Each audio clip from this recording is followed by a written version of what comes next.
तो चलिए आज स्टार्ट करते हैं हम सॉलिड स्टेट का एग्जाम बूस्टर सीरीज। और इसके अंदर हम क्वेश्चन डिस्कस करेंगे जो आपको लास्ट सॉलिड स्टेट की जो क्विज डिस्कस की थी आपको लाइव, उस क्विज में जो क्वेश्चंस थे उसमें से कुछ क्वेश्चंस जो इंपॉर्टेंट है वो आज हम इस सीरीज के अंदर डिस्कस करेंगे। ठीक है, तो चलिए वन बाय वन हम डिस्कस करेंगे। कंटिन्यूसली आप लोग देखते रहिएगा, समझते रहिएगा किस प्रकार से हमने अप्रोच लगाई है। यहाँ पर फर्स्ट क्वेश्चन आपके स्क्रीन पर ये था कि a solid is formed and it has three types of atom X, Y and Z.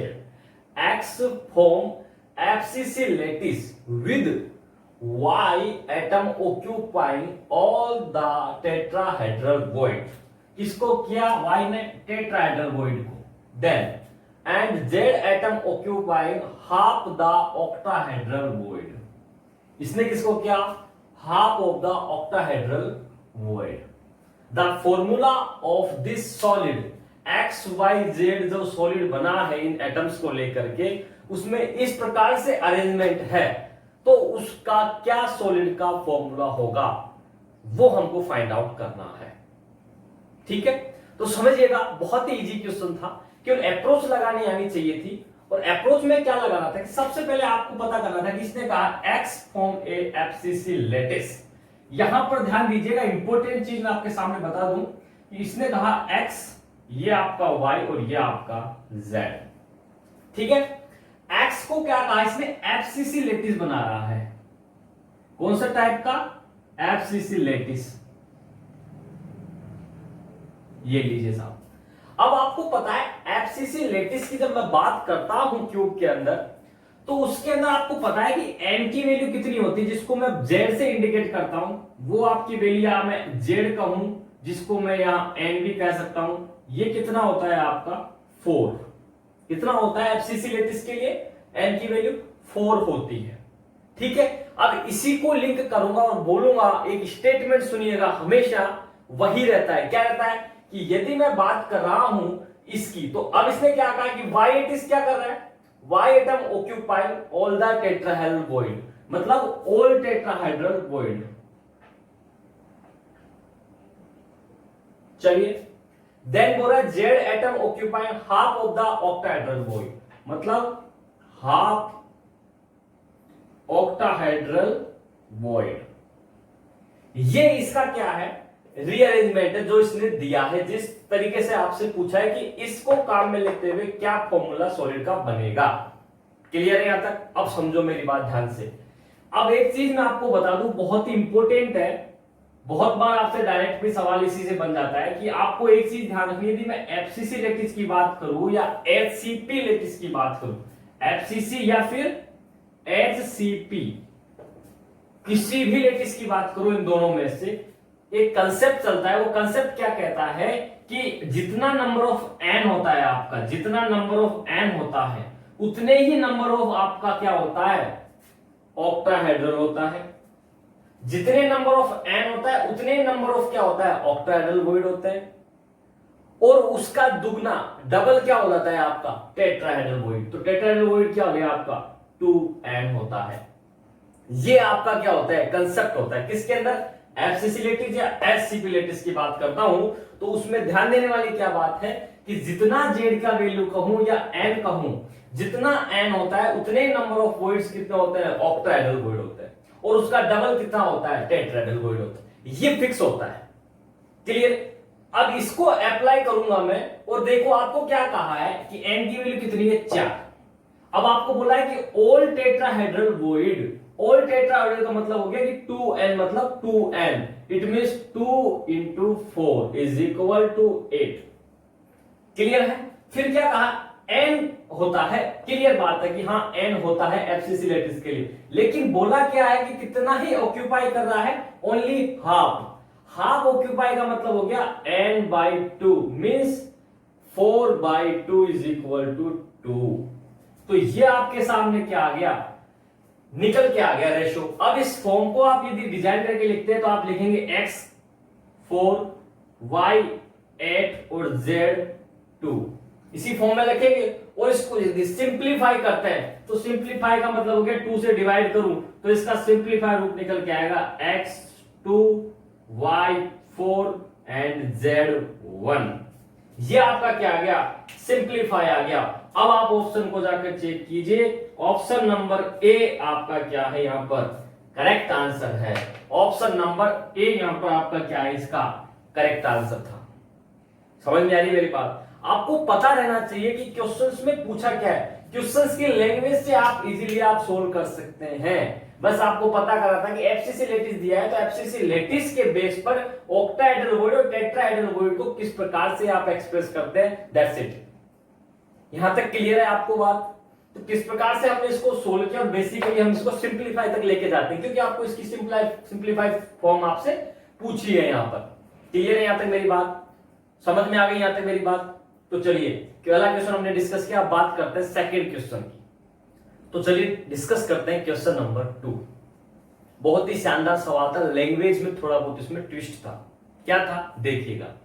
Question 2 लिखा है, the NaCl crystallize in FCC lattice, calculate the number of unit cell in 1 gram of the crystal. 1 gram of the crystal के अंदर NaCl crystallize के कितने unit cell, number of unit cell present है, वो हमको find out करना है। बस इतना सा ही बात था। क्या था उसको समझो। इसमें क्या करना होता है आपको, कि मैं आपको एक बेसिक कंसेप्ट बताऊं, कि आपको एक चीज पता होनी चाहिए सबसे पहले आप इसमें फाइंड आउट करो नंबर ऑफ एटम्स, और नंबर ऑफ एटम्स अपने को सबसे पहले फाइंड आउट करना है। जैसे ही हम number of atoms find out कर लेंगे, हम सीधा चले जाएंगे किसके ऊपर, यूनिट सेल को फाइंड आउट करने। कैसे उसको समझिएगा, बहुत ही इजी है। हमको पता है एक कंसेप्ट होता है, क्या होता है, मोल। क्या होता है, मोल। और मोल इज इक्वल टू क्या होता है आपको पता है, मैं कहूं गिवन मास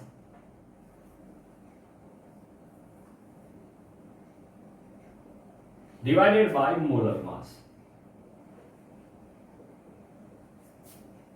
इसी को भी मैं इक्वल कर लेता हूं किसके, N naught atom divided by N Avogadro number. ये इक्वल होते हैं।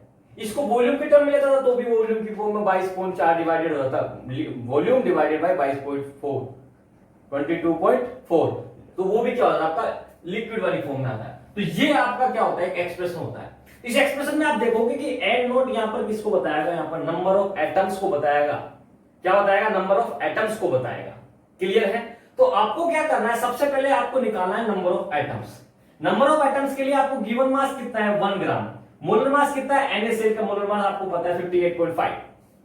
क्लियर है? तो उसको काम में लेते हुए हम इसको फाइंड आउट करने की कोशिश करते हैं। ये क्या है, एवोगैड्रो नंबर। तो देखो यदि मैं एन नॉट की बात करूं तो क्या हो जाएगा आपका, ये 1 डिवाइडेड बाई 58.5 इंटू 6.023 इंटू 10⁻23, ये हो जाएगा आपका। क्लियर है? और इस एक्सप्रेशन को जब आप सोल्व करोगे तो आपका रिजल्टेंट कितना निकल के आएगा, 1.029 इंटू 10⁻22।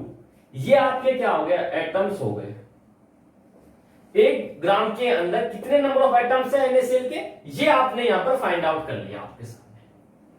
क्लियर है मेरी बात? यहां तक मेरी बात आपको समझ में आ रही है? ये आपके फाइंड आउट हो गए एटम्स, कि 1 ग्राम NaCl क्रिस्टल के अंदर कितने नंबर ऑफ एटम्स है, 1.029 इंटू 10⁻22 एटम्स हैं। यहां तक आपको बात क्लियर होगी, यहां तक अपने निकल लिया। अब पूछा है आपसे क्या है, number of unit cell. Number of unit cell पूछिए। आपको पता है NaCl क्रिस्टलाइज को स्पष्ट लिख रखा है, इसमें क्या होता है आपका, FCC लेटिस होता है। तो FCC लेटिस होता है, तो आपको पता है FCC लेटिस के अंदर यूनिट सेल जो होती है, यूनिट सेल के अंदर क्या होता है आपको पता है, a unit cell is equal to, हम कहते हैं कि 4 सोडियम प्लस आयन और 4 Cl माइनस आयन, यही होता है। FCC लेटिस में पर यूनिट सेल की बात करो तो 4 Na प्लस एटम होता है और 4 NaCl माइनस आयंस होते हैं। ये इस फॉर्म में होता है। इसका मतलब n की वैल्यू यहां पर क्या हो गई, जिसको z अपन काम लेते हैं, वो कितना हो गया, 4 हो गया। तो जैसे ही यदि मैं यहां पर इन एटम्स में टोटल नंबर ऑफ एटम्स जो 1 ग्राम में थे उसके अंदर यदि मैं z का डिवाइड कर दूं तो आपका यूनिट सेल निकल कर आ जाएगा। क्या यूनिट सेल निकल के आ जाएगा, बिल्कुल। क्या तो हम क्या कहेंगे कि unit cell is equal to 1.029 into 10 to the power 22 atom divided by 4। यदि मैं ये करता हूं, अब समझिएगा ध्यान से, यदि मैं ये कर दिया तो इसके अंदर जो एटम थे पूरे वो, और उसके अंदर एक NaCl FCC लेटिस के अंदर कितने एटम्स होते हैं? 4। तो ये करने पर आपको फाइंड आउट हो जाएंगे कितने total number of unit cell NaCl crystal के अंदर। तो वो कितने आ जाएंगे आपके 2.57 into 10 to the power 21 unit cell. यहां तक मेरी बात समझ में आ गई आपको कि कितना फाइंड आउट किया हमने यूनिट सेल। यहां पर जैसे कि हमने टोटल एटम्स में यदि हमने NaCl FCC लेटिस के अंदर कितने होते हैं? 4 एटम्स होते हैं, तो 4 का डिवाइड करने पर ये आपके क्या हो गया? Number of unit cell find out होकर क्या गई, कितनी होती है? 2.57 into 10 to the power 21 unit cell. तो आपका करेक्ट आंसर क्या हो जाएगा यहां पर? Option number D. Option number D is the your correct answer for question number 2। Clear है यहां तक मेरी बात? बहुत ही इजी क्वेश्चंस थे, मैं सिर्फ कर रहा हूं सॉलिड स्टेट के अंदर केवल आपको फॉर्मूला और बेसिक 3D आपको पता होनी चाहिए क्यूब की। यदि वो पता है तो आप इजीली फाइंड आउट कर सकते हैं। क्लियर है यहां तक मेरी बात? अब समझिएगा नेक्स्ट क्वेश्चन किस प्रकार से शानदार क्वेश्चन था, इंपोर्टेंट क्वेश्चन था, आपसे अपकमिंग एग्जाम में पूछा सकता है। चलिए डिस्कस करते हैं क्वेश्चन नंबर 3।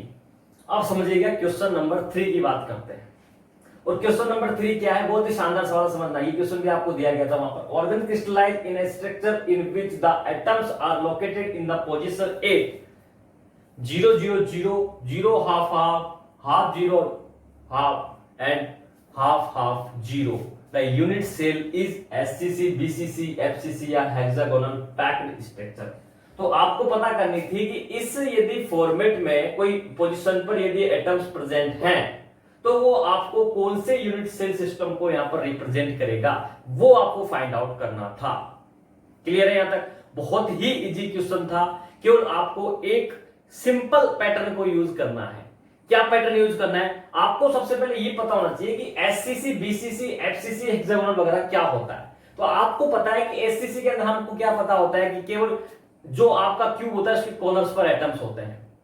यदि मैं BCC की बात करूं तो आपको पता है कॉर्नर्स के साथ का आपको बॉडी डायगोनल पे भी आपका एटम होता है, सेंटर में आपके एटम होता है। फिर FCC की बात करूं तो आपको पता है कि आपके कंप्लीट क्यूब के कॉर्नर के साथ साथ आपके कहां पर एटम प्रेजेंट होता है? फेस के सेंटर पर भी क्या होता है? एटम प्रेजेंट होता है। ये आपको सिंपल पैटर्न इससे आप निकाल सकते हैं हेक्सागोनल वगैरह में भी। तो इनको आपको पता है, बेसिक दिमाग में रखना है और फिर आपको ये वाला अप्लाई करके देखना है। किस प्रकार से सोल्व करेंगे उसको समझना। मान लीजिए मैंने आपके सामने यहां पर क्यूब बनाया,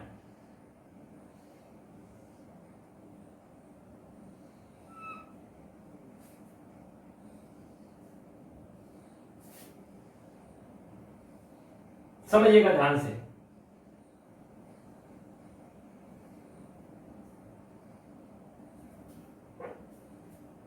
अब ये आपका क्यूब बन गया। अब इसमें आपके सामने ध्यान क्या देना है कि आपके जो एटम्स हैं वो कहां कहां है वो आपको पता करना है। तो देखो आपको मैं एक चीज बताता हूं। एक चीज क्या है वो ध्यान देना। मान लीजिए मैंने आपको ये पॉइंट पकड़ा दिया। कौन सा पॉइंट? आपको ये। इस पॉइंट को आप ध्यान दें तो आपको मैं एक चीज बता दूं कि इस पॉइंट पे आप इस तरफ चलेंगे तो ये डायरेक्शन आपकी हो जाएगी Z। इस डायरेक्शन में आप ये इस तरफ चलेंगे तो ये आपका हो जाएगा Y, और इस डायरेक्शन में आप इस लैंग्वेज में चलते हैं तो ये आपका हो जाएगा X। ये आप इतना ध्यान रखें कि ये आपका हो गया Z एक्सिस, ये X एक्सिस, ये आपका हो गया Y एक्सिस। ये क्यूब आपको समझ में आ रहा होगा। सिंपल क्यूब बनाया, अभी तक अपन ने कुछ यहां पर डिस्कस नहीं किया। अब मैं आपको एक चीज बताता हूं, आपको करना क्या है। देखिए वो जो चीज ये जो बोल रहा है वो आप अप्लाई करके देखिए, फिर आप उसको कंसेप्ट को समझेंगे। कैसे? इसने कहा 0 0 0, क्या इस सिचुएशन में यहां पर एटम प्रेजेंट है क्या? ये चीज वो पूछ रहा है। इसका मतलब 0 0 0 मतलब XYZ XYZ XYZ XYZ, इस तरीके से आपसे पूछ रहा है। तो आप देखिए यहां पर इसने कहा 0 0 0। मान लीजिए हमने यहां पर सबसे पहले बात करी एटम की, तो यहां पर देखिए यहां पर ये 0 पॉइंट है आपका। किसका? X एक्सिस का भी 0 है, ठीक यहीं से स्टार्ट कर रहे हैं हम। Y एक्सिस का भी 0 यहीं पर है और Z एक्सिस का 0 भी यहीं है। तो क्या यहां पर एटम प्रेजेंट है क्या? यस। यदि मैं एससीसी की बात करूं तो भी ये क्या है आपका, इस क्यूब के कॉर्नर है और कॉर्नर पर एटम प्रेजेंट होते ही हैं। तो यहां पर आपका क्या है, एटम प्रेजेंट है, इसका मतलब 000 वाली लोकेशन में आपका एटम क्या है, प्रेजेंट है। इसका मतलब ये एससीसी बीसीसी एफसीसी सबको फॉलो कर रहा है, यहां से आप आइडेंटिफाई नहीं कर पाएंगे। नेक्स्ट मूव कीजिए, नेक्स्ट क्या लिखा है, zero half half. Zero half half की बात कर रहा हूं, एक्स में जीरो, एक्स में जीरो मतलब यहीं पर बात कर रहा है, इसका मतलब एक्स एक्सिस पे चलना नहीं है, आपको यहीं रहना है।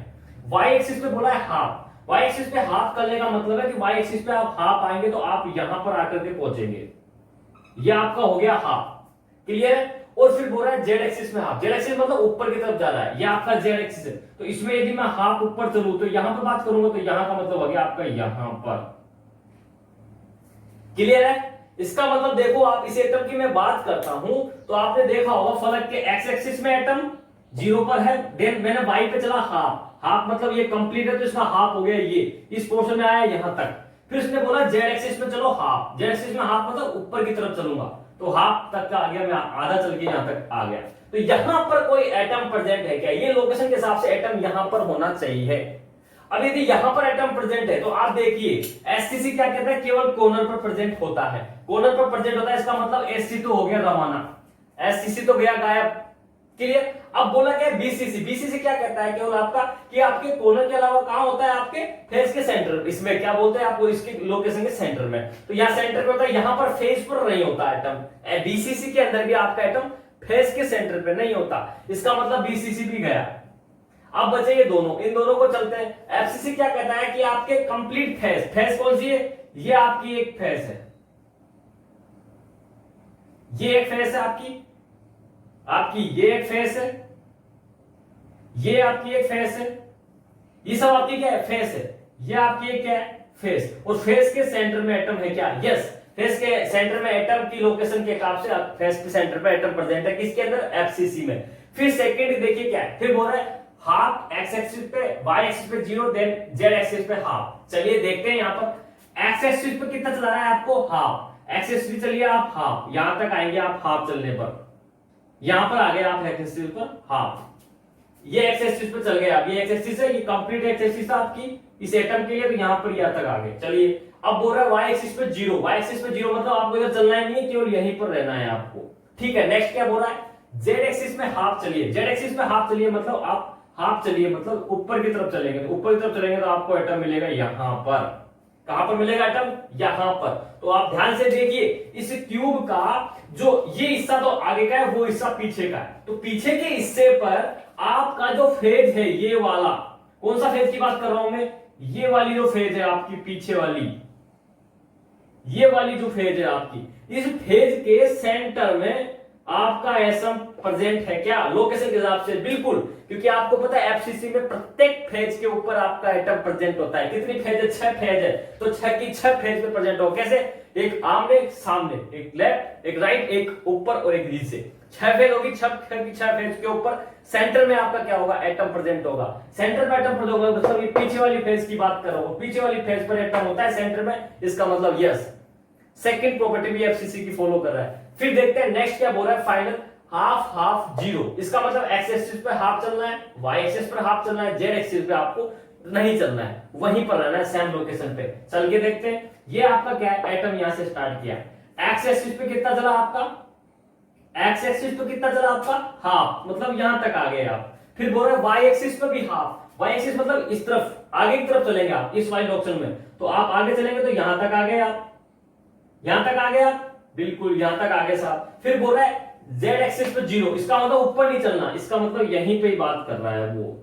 तो ये पूछ रहे हैं कि इस सिचुएशन में यहां पर एटम प्रेजेंट है क्या, ये कह रहा है यहां पर एटम प्रेजेंट है इस लोकेशन के हिसाब से, इसका मतलब कौन सा लेटिस बनते हुए दिख रहा है आपको, देखिए इसका मतलब कौन सी सरफेस है आपकी, ये वाला आपका सरफेस है, कौन सी वाली फेज आ गई, ये वाली, इसका मतलब मैंने क्या कहा, एक पीछे एक आगे, एक लेफ्ट एक राइट एक ऊपर एक नीचे, तो ये वाली कौन सी है आपकी जिस पर ये फेज के सेंटर में एटम है, ये आपकी ये नीचे वाली सतह, तो इस वाले के सेंटर में आपका एटम प्रेजेंट है, इसका मतलब प्रत्येक फेज के सेंटर में एटम प्रेजेंट है। ये लोकेशन के हिसाब से पता लग रहा है कि आपका कौन सा लेटिस यहां पर डिस्कस कर रहा है, ये आपसे एफसीसी लेटिस की बात कर रहा है।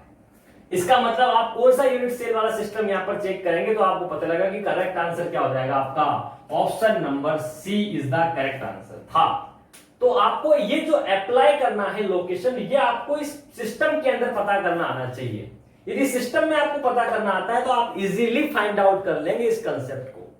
कंसेप्ट आपको सिंपल देखो, X Y Z X Y Z X Y Z, एक लोकेशन पकड़ लो किसी भी क्यूब की, उस वहां से आप सेंटर से एटम्स को घुमाना आगे लोकेशन पे लेकर चलना सीखिए। आप ऑटोमेटिक पता लगेगा कि वहां पर जाने के बाद क्या वहां पर एटम प्रेजेंट है। एटम प्रेजेंट है तो वो कौन से सिस्टम में एटम प्रेजेंट होता है, दैट्स इट। आप इजीली उसको फाइंड आउट कर लेंगे कि हाँ ये कौन सा सॉलिड है आपका लेटिस, ये आपका एफसीसी लेटिस है।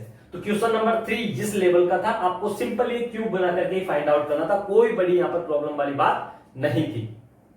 क्लियर यहां तक मेरी बात, यहां तक क्लियर। अब मैं बात करता हूं क्वेश्चन नंबर 4 की। कंटिन्यूअसली देखते रहिएगा, बहुत सभी क्वेश्चंस के हम सॉल्यूशन लेने की कोशिश करेंगे यहां पर इस वीडियो के अंदर, ठीक है। चलिए नेक्स्ट क्वेश्चन 4 नंबर स्टार्ट करते हैं। चलिए डिस्कस करते हैं क्वेश्चन नंबर 4 क्या है, समझिएगा। Salt AB has a zinc blende structure, the radius of A+2 and B-2 and are 0.7 angstrom and 1.8 angstrom respectively. The edge length of AB unit cell. आपको as length पूछी है, ए पूछा है, स्मॉल ए आपसे पूछा है किसका, AB यूनिट सेल का, जिसके लिए आपको दोनों कैटायन और एनायन का क्या दिया गया है, रेडियस दिया गया है 0.7 एंगस्ट्रॉम एंड 1.8 एंगस्ट्रॉम। अब आपसे पूछा है क्या इसका एज लेंथ होगा। तो ध्यान दीजिए, आपको कुछ नहीं करना, केवल सबसे पहले चीज पहचाननी है आपको कौन सा लेटिस पॉइंट दिया, जिंक ब्लेंड दिया है आपको। क्या दिया है, जिंक ब्लेंड ZNS। और ZNS के लिए आपको पता है कि क्या होता है, ये इस फॉर्म में रहता है Z+2 एंड S-2।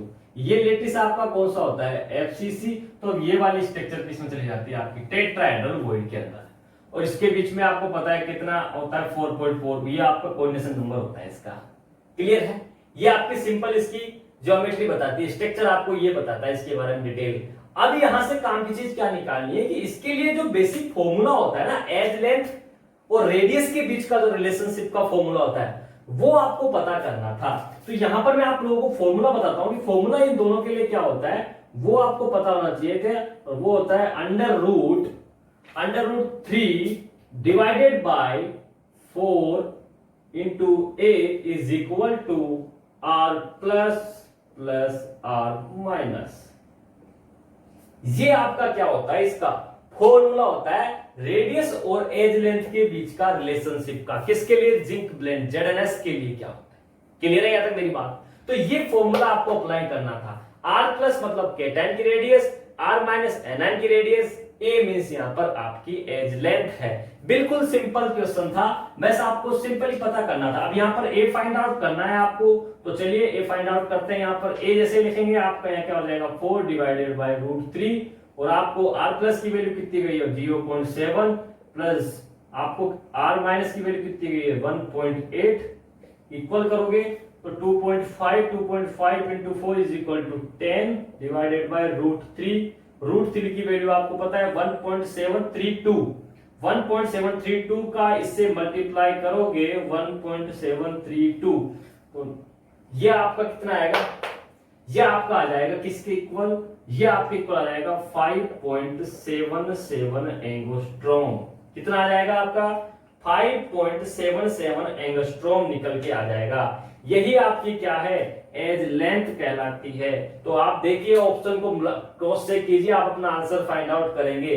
तो यहाँ पर देखिए ऑप्शन जिस प्रकार से डिजाइन किए उसमें समझो। आप यदि कुछ भी नहीं जानते, फॉर्मूला नहीं जानते, तो आप क्या करेंगे, दोनों की रेडियस को जोड़ देंगे, क्योंकि अपने को पता है हम क्या पढ़ते हैं एससीसी वगैरह के लिए क्या पढ़ते हैं अपन, A is equal to R plus R minus, इसको बोलते हैं A is equal to 2R।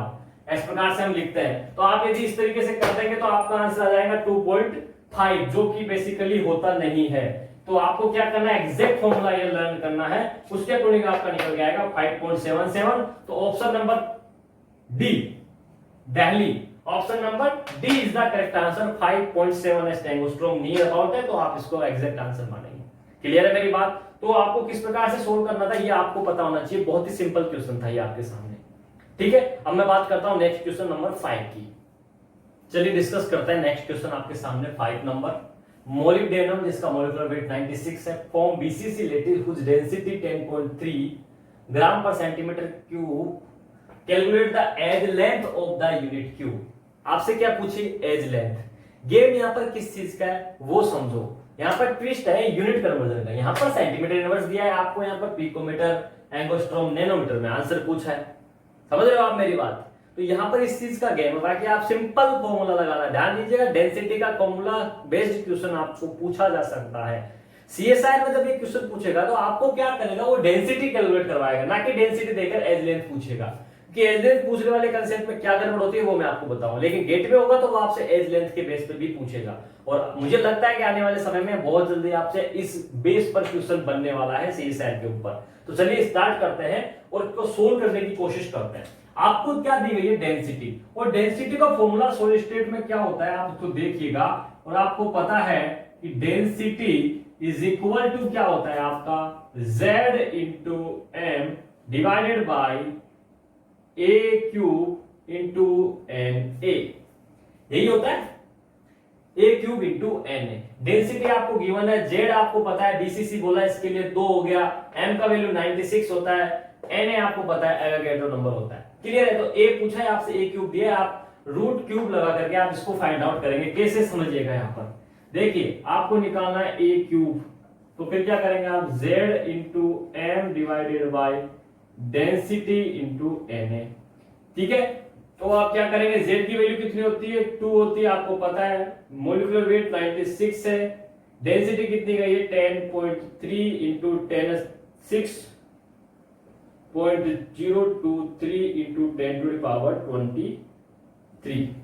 ये आपका क्या होगा, यहाँ पर फॉर्मूला में डाटा रखना है। सिंपल डाटा बेस पे क्वेश्चन था ये।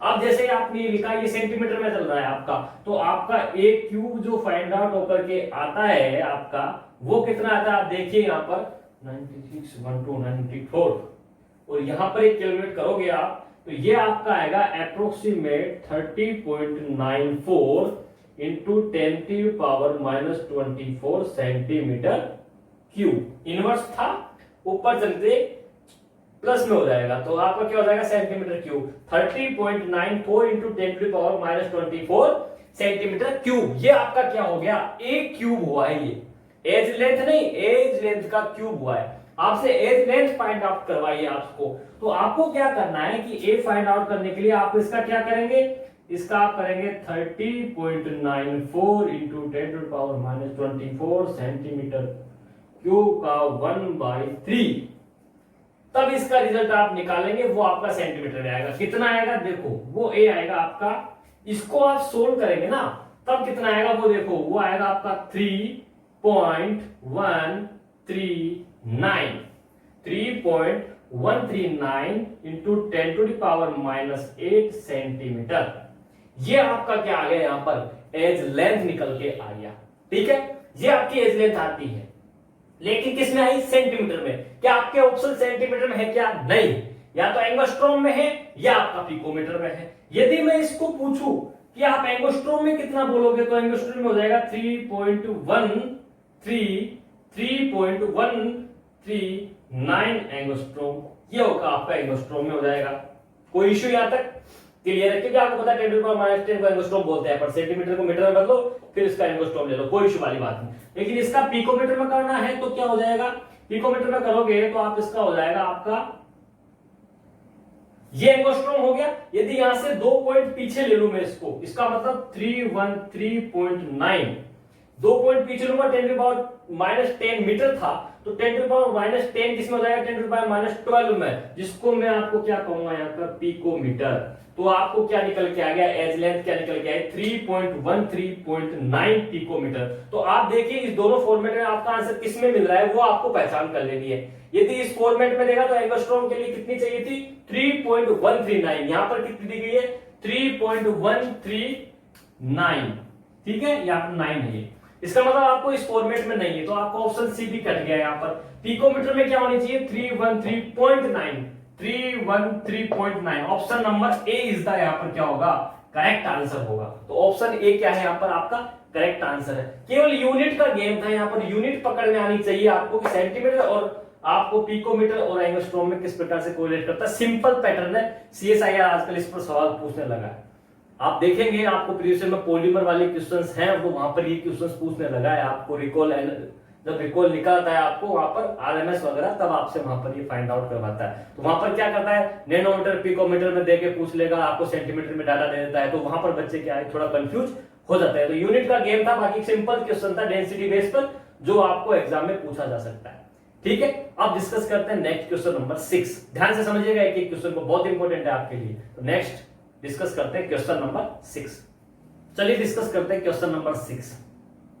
इस क्वेश्चन के अंदर बहुत ज्यादा कंफ्यूजन था बच्चों को। क्या था वो कंफ्यूजन, वो भी देखेंगे हम। ठीक है, और किस प्रकार से सोल्व करना था वो भी हम यहां पर देखेंगे। समझिएगा, क्वेश्चन था diffraction pattern for a given ionic compound are 111 200 220 440 660 compound is. कौन सा डिफ्रेक्शन पैटर्न कौन से आयनिक कंपाउंड फॉलो कर रहा है, सीजीएम क्लोराइड, NaCl, बुर्जाइट और सिंपल क्यूबिक। ये आपको फाइंड आउट करना था। समझ में आ रही मेरी बात। अब मुझे सब स्टूडेंट्स कह रहे थे कि सर इसके अंदर सिंपल क्यूबिक आंसर आना चाहिए। क्या आना चाहिए, सिंपल क्यूबिक आंसर आना चाहिए। तो वन बाय वन डिस्कस करता हूं, कंसंट्रेशन से देखिएगा, समझिएगा इस चीज को। ठीक है, देखिए आपको सबसे पहले बता दूं कि यहां पर ये जो ब्रैकेट के अंदर जो डाटा दिया जाता है आपको, ये आपका कहलाता है HKL। ठीक है, ये HKL की फॉर्म में डिफ्रेक्शन पैटर्न होता है आपका। और इस डिफ्रेक्शन पैटर्न के अंदर आपको इंपॉर्टेंट क्या चीज है कि इसका स्क्वायर का यदि करते हैं तो इसका स्क्वायर का योग आपका कितना आना चाहिए, वो डिपेंड करेगा अलग अलग आपके सिस्टम के अकॉर्डिंग। सबसे पहले बात करता हूं मैं आपकी यहां पर SCC की। और SCC हमें क्या कहता है कि आपका यदि HKL का स्क्वायर का सम आपका कोई भी डिफ्रेक्शन पैटर्न का है, ओवरऑल चलेगा आपका, मतलब 1K, ठीक है, 2K, 3K, 4K, 5K, 6K। फिर यहां पर गैप लगेगा क्योंकि उसके बाद 7 नहीं होता है, उसके बाद 8K, 9K। ठीक है, और ये आपका कंटिन्यूअसली चलता रहेगा। यहां पर कोई भी ऐसा पैटर्न नहीं है कि आपको इन HKL की वैल्यू इवन होनी चाहिए, ओड होनी चाहिए, ऐसा कोई रेस्ट्रिक्शन नहीं है। यदि आपको इस सीक्वेंस में आपका ये जो आपको डिफ्रेक्शन पैटर्न का सीक्वेंस दिया गया है, सब समझिएगा क्या कह रहा हूं, ये सीक्वेंस जो आपको दिया गया है, इस सीक्वेंस के अकॉर्डिंग यदि आपको दिया गया होता इस पैटर्न से, तो आप इसका आंसर क्यूबिक कर जाते। क्या, सिंपल क्यूबिक कर जाते। कैसे, मैं आपको समझाऊंगा, उसको समझिएगा वन बाय वन। ये तो बात होगी इसकी। कौन कौन से एक्सप्रेशन नहीं पाए जाते वो मैं आपके सामने यहां पर लिख देता हूं।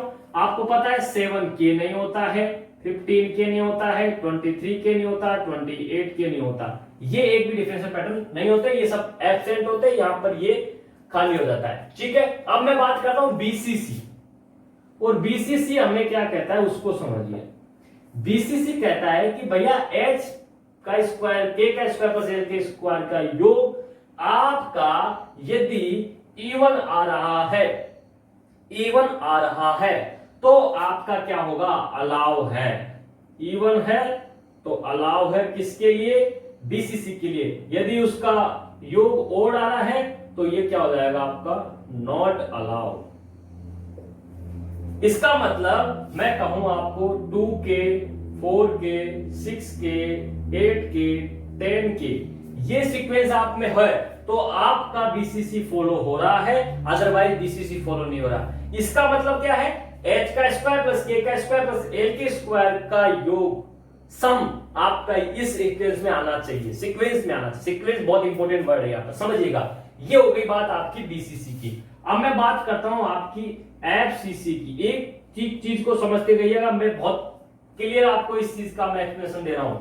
FCC की बात करूंगा तो FCC आपको क्या कहता है कि आपका ये जो कॉम्बिनेशन होता है H, K और L का, इस कॉम्बिनेशन को ध्यान में रखना है। पहली बात, ये कॉम्बिनेशन आपका all are odd and all are even, all are odd और ऑल आर इवन है, तो आपका ये फॉलो करेगा कौन सा, एफसीसी। एफसी ने क्या बोला, एच के एल, तीनों के तीनों यदि ओड है तो भी आपका एफसीसी फॉलो करेगा, ऑल आर इवन है तो भी आपका फॉलो करेगा। इवन ओड का क्या मीनिंग है, मतलब ओड की बोलूंगा तो मैं बोलूंगा 1 3 5, तीनों के तीनों वेरिएबल क्या है यहाँ पर, एच के एल की वैल्यू क्या है, ओड संख्या में है। यदि मैं इवन की बात करूं तो जैसे मैं बोलूंगा जीरो को यहां पर इवन में कंसीडर करेंगे तो 0 2 4 2 2 4 2 4 6 0 2 0, ये सब क्या हो गए आपके इवन हो गए। ऑल आर इवन है तो आपका एफसीसी फॉलो होगा। ये आपके तीन कंसेप्ट होते हैं, ये आपको पता होना चाहिए। अब मैं बात कर रहा हूं सीक्वेंस भी कोई चीज होती है। सीक्वेंस क्या कह रहा है कि एससीसी में आपका 1K 2K 3K 4K सब अलाउड है, लेकिन बीसीसी की बात करूंगा तो आपको पता लगेगा 2K 4K 6K 8K 10K होता है। और एफसीसी में जो बात करूंगा ये कौन कौन सा होता है आपका, 3K 4K 8K 11K 12K। समझ में आ रही मेरी बात, ये आपका सीक्वेंस चलता है किसके अंदर, एफसीसी के अंदर।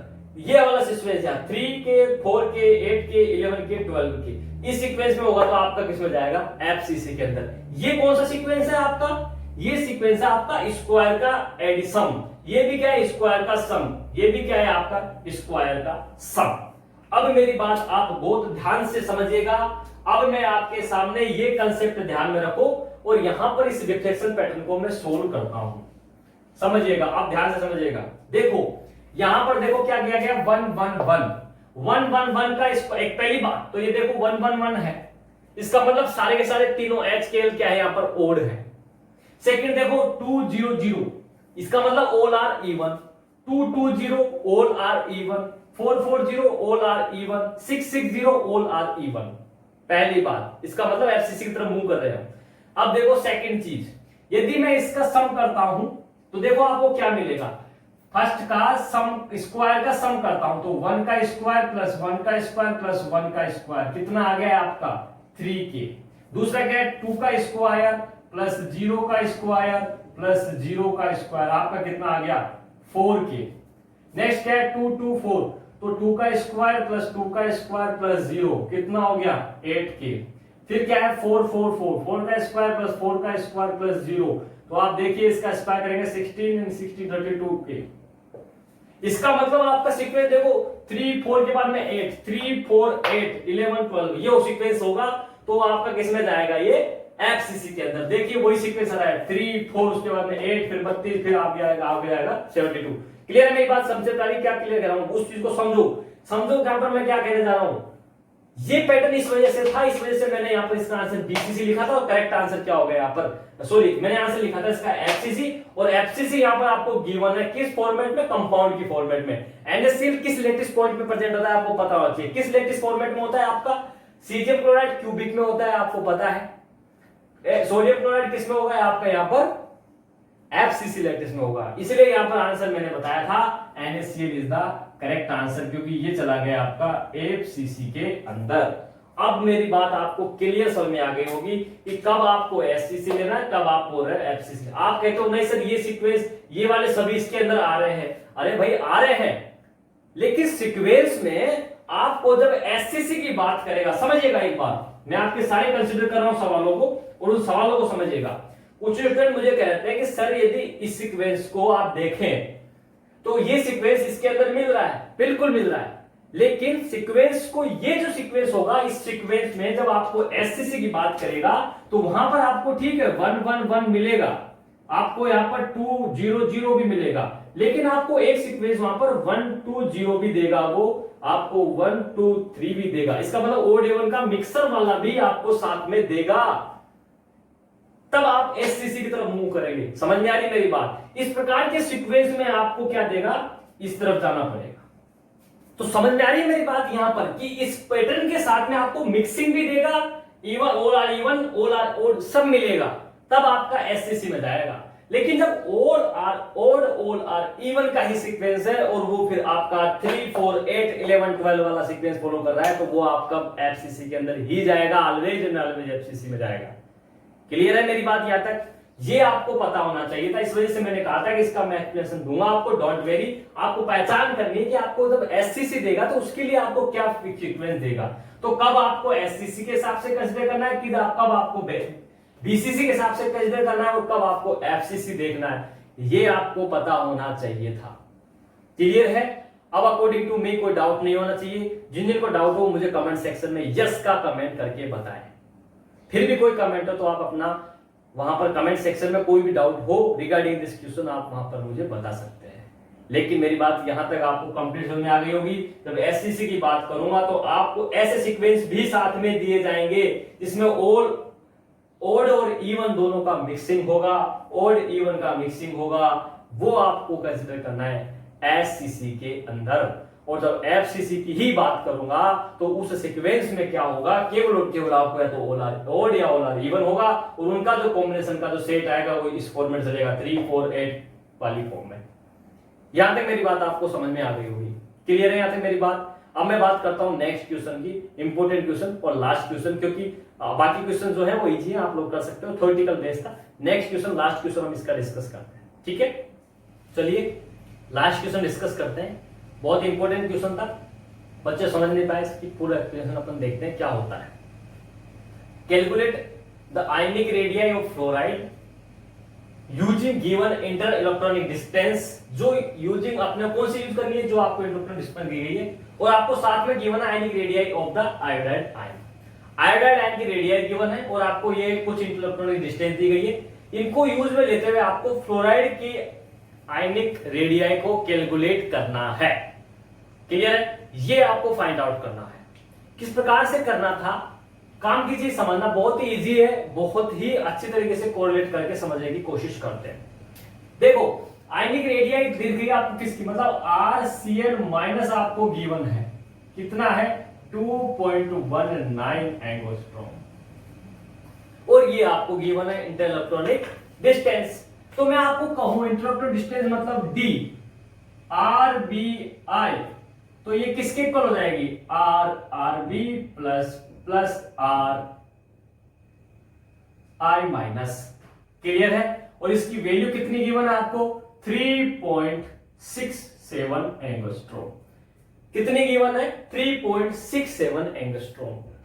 अब यहां पर आप चीज देखिए एक कि यहां पर RB फाइंड आउट करना है, RB फाइंड आउट करना है। तो मैं क्या करूंगा, इस 3.67 में से RI माइनस कर दूंगा, RI माइनस कर दूंगा और यहां पर RI माइनस की वैल्यू आपको गिवन है। RI माइनस की वैल्यू कितनी है 2.19। इसका मतलब मैं क्या करूंगा 3.67 माइनस 2.19 कर दूंगा। कितना कर दूंगा मैं 3.67 माइनस 2.19 कर दूंगा। और यदि मैं ये करता हूं तो RB की वैल्यू जो निकल के आती है मेरे पास वो आती है 1.48 एंगस्ट्रॉम। कितनी आ गई आपके सामने 1.48 एंगस्ट्रॉम। यहां तक कोई दिक्कत हो तो मुझे बताओ, यहां तक कोई दिक्कत हो तो मुझे बताओ। अब इसी को कोरिलेट करता हूं सेकंड सीक्वेंस से। सेकंड सीक्वेंस क्या है, देखो मैं लेता हूं, फिर आपके सामने लूंगा मैं RBBR सेकंड, ये वाला लूंगा मैं। क्यों लूंगा, क्योंकि आपको पता है कि यहां से जब ये लूंगा तो RB की वैल्यू पता है आपको और इसका टोटल मुझे पता है। टोटल मतलब ये 3.44, तो यहां से मैं क्या फाइंड आउट कर लूंगा, BR फाइंड आउट कर लूंगा। तो सीक्वेंस देखिए आप, इसको मैं किस प्रकार लिखूंगा RB plus RBR minus is equal to कितना दिया गया है 3.44। तो इसमें से मैं RBR माइनस निकालूंगा तो 3.44 माइनस 1.48 कर दूंगा, जिसको RB प्लस की वैल्यू है। तो यहां पर जब मैं ये वैल्यू करूंगा RBR माइनस 1.48 करता हूं तो देखिए इसको जब मैं माइनस करता हूं तो कितना रिजल्ट आएगा 1.96 एंगस्ट्रॉम फाइंड आउट होकर के आ जाता है। इसका मतलब मैंने यहां पर किसकी वैल्यू निकाल ली, रेडियस ऑफ BR माइनस आयनिक का। BR माइनस आयन की रेडियस हमने यहां पर फाइंड आउट कर ली। अब इस BR माइनस आयन की फाइंड आउट से मैं कहां जाऊंगा, सीधा KBR के ऊपर, क्योंकि KBR से मैं क्या करूंगा, BR आपको गिवन है, टोटल आपको गिवन है, तो आप पोटेशियम का फाइंड आउट कर लोगे। तो DKCKBR इज इक्वल टू आप क्या लिखोगे RK प्लस कि R B R minus is equal to कितना गिवन है आपको, 3.29। तो 3.29 गिवन है, तो आर के प्लस फाइंड आउट करोगे आप तो 3.29 माइनस बी आर इधर आएगा, जिसकी वैल्यू कितनी है 1.96।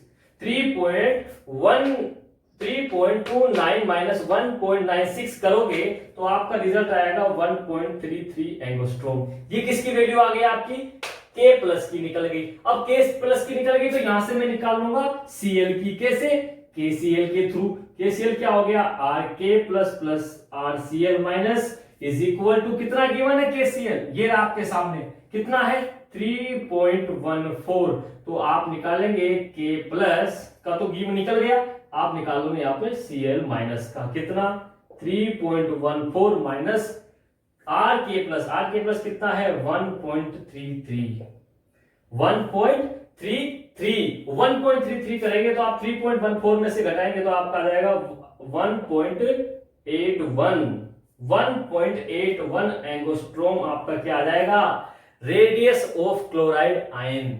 सीक्वेंस समझिए, पहले आरबीआई था क्योंकि आयोडाइड आपको गिवन था, उससे बीआर माइनस आरबी निकाल लिया आपने कैटाइन की, उससे आरबी से आपने बीआर निकाल लिया, बीआर से आपने के निकाल लिया, के से आपने सीएल निकाल लिया। ठीक है, समझ में आ रही है। अब जैसे ये हमने निकाला, इससे हम कहां जाएंगे आप देखिएगा, इससे हम जाएंगे NaCl के ऊपर, DNaCl, इससे निकलेगा RNa plus plus RCl minus equal कितना है NaCl, मतलब ये रहा 2.79 एंगस्ट्रॉम। 2.79 एंगस्ट्रॉम है तो आप यहां से R सोडियम प्लस का निकाल लोगे, कितना 2.79 माइनस Cl का हमने अभी निकाला है कितना 1.81 का, कितना निकाला 2.79 इक्वल टू 1.89, तो ये आ जाएगा 0.98 एंगस्ट्रॉम। ये आपकी किसकी निकल गई, सोडियम केटायन की रेडियस निकल गई। किसकी निकल गई, सोडियम केटायन की रेडियस फाइंड आउट कर ली हमने। अब क्या निकालना है, दैट्स इंपोर्टेंट। हमसे पूछा है क्लोराइड आयन की केटीएस, अब आपके पास बचा है सोडियम क्लोराइड की। तो देखो लास्ट और फाइनल क्या दिया गया है आपको, DNAF, इसका मतलब RNa plus plus RF minus is equal to कितना है 2.31। तो 2.31 गिवन है, आपको फ्लोराइड की निकालनी है, तो R fluoride is equal to 2.31 minus RNa plus जो कि निकाला हमने लास्ट में 0.98, तो इसको जब करोगे तो आपका आ जाएगा 1.33 एंगस्ट्रॉम। ये आपकी रेडियस किसकी आ गई, फ्लोराइड आयन की आ गई। आपसे किसकी पूछी थी, फ्लोराइड आयन की ही आपकी पूछी थी, किसको, इनको यूज में लेते हुए। तो जो सीक्वेंस था वो बहुत इंपॉर्टेंट था कि कब कौन से सीक्वेंस को अप्लाई किया। हमने ये निकाला, इसको यहां पुट किया, ये निकाला, इसको यहां पुट किया, ये निकाला हमने यहां, इसको यहां पुट किया, ये निकाला यहां पुट किया, ये निकाला यहां पुट किया। तो इस प्रकार से हमने क्या निकाला, इससे ये निकला और हमका निकल गया फ्लोराइड आयन की यहाँ पर आयनिक रेडियाई हमने फाइंड आउट कर ली। तो करेक्ट ऑप्शन क्या हो जाएगा आपका, option number A is the correct option. 1.33 angstrom is the correct answer था आपका। क्लियर है, क्वेश्चन नंबर 7 आपके सामने डिस्कस किया। इसके अलावा 3 क्वेश्चन से सिंपल थे वो आप कर सकते हैं, जिसके अंदर आपको मैंने बताया फ्रैंकल डिफेक्ट था, क्योंकि इंसर्शन क्या होता है, किसी वेकेंट साइड का किसी से निकल के किसी उसी के बॉक्स के अंदर ही किसी इंसर्शन साइड में जाकर के केटायन का ऐड हो जाना, वो आपका क्या कहलाएगा, फ्रैंकल डिफेक्ट के अंदर चला जाएगा। सिंपल पैटर्न पे था आपके क्वेश्चंस। इस प्रकार से आपसे ये मैंने कंप्लीट सॉरी स्टेट किए जो क्वेश्चन थे इंपॉर्टेंट, जिसमें स्टूडेंट्स को डाउट था, वो आपके सामने मैंने यहाँ पर डिस्कस किया। अब हम फिर डिस्कस करेंगे नेक्स्ट वीडियो में क्वांटम के ऊपर जो आपकी क्विज डिस्कस हुई थी, उससे रिलेटेड क्वेश्चंस को यहाँ पर हम लेंगे नेक्स्ट वीडियो में। बने रहिएगा साथ में। जो भी नया स्टूडेंट है चैनल को सब्सक्राइब करना ना भूले और ज्यादा से ज्यादा शेयर करें और वीडियो को लाइक करें। All the very best, good luck.